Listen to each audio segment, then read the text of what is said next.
The other day, I was sharing with you all how I set up my office here for my family sessions. And I was paying a lot of attention to details and being very intentional about the way I was setting up things and ensuring that it was a space where it encouraged communication. I really have to attribute that to the work that I have done as an in-home therapist. I started out as an in-home therapist almost 10 years ago as a mental health counselor, bachelor's level, before I got my master's degree. And I worked in an intensive in-home adolescence program.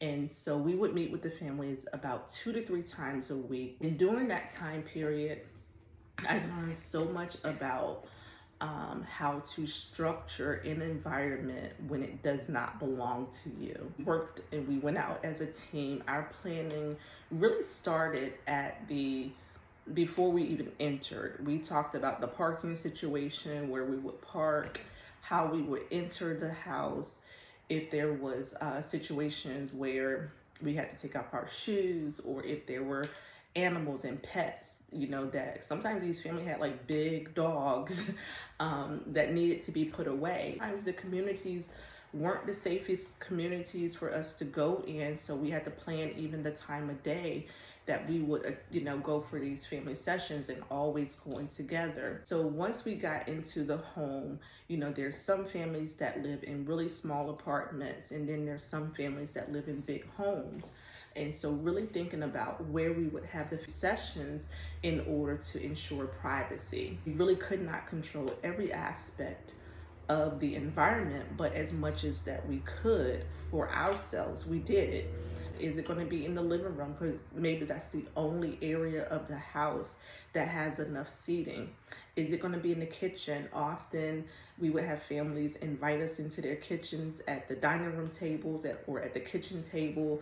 Mom is cooking. She's, kind of doing double duty and trying to be involved in the therapy and offering you food. So a lot of times we would bring out water or our tea, and have to have those discussions about, whether or not we're going to eat food or not, or bring our own food. We really have to think about those type of situations. And so that helped me, not shy away from encouraging conversations and being able to structure an environment. Sometimes there are siblings who are not part of the session. So did that mean that the mom or the dad had to pick up the other child a little bit early from school in order so that the younger sibling would have some sort of like child care while we are doing our sessions? Or did it look like the siblings having to go off in the bedroom for an hour until we're done?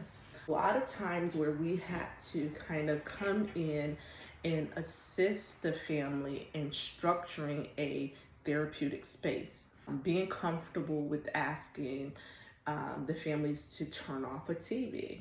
So the same way the mom might start the cooking in the kitchen, and that's kind of distracting her.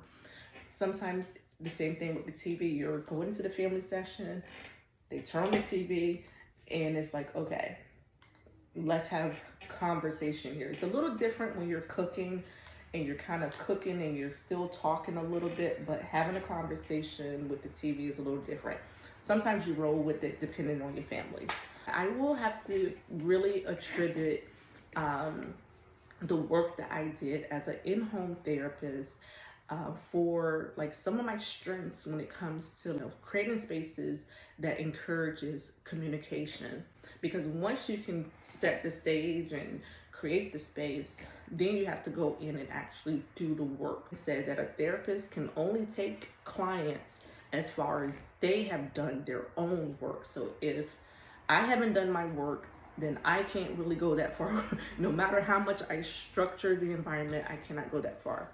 But being able to have those two things happening simultaneously, me as a therapist being able to attend to my needs while I am attending to the needs of the family in my environment, or even in their environment while I am holding this session.